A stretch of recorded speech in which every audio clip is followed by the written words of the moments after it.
When we think about colleges, it becomes a huge problem because this is probably the first time most people have a significant change in their life. When they are in high school or when they are in school, they are usually in a cocooned environment. They have been in that place for, in most cases for the last 10, 12 years. They have been accustomed to a certain set of people.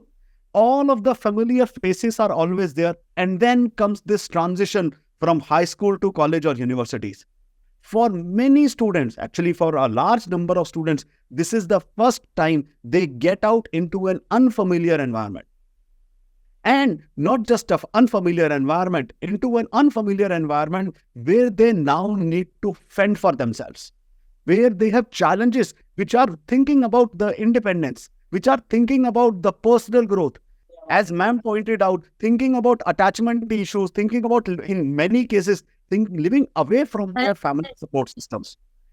This one transition is a hugely important aspect of their life. And if not used or if not handled well, it causes significant damages to students as they move forward and as they go into even further stages of their career. At the end of the day, if we put together a mental health ecosystem which is providing support to these people, we can do a huge amount of support for them.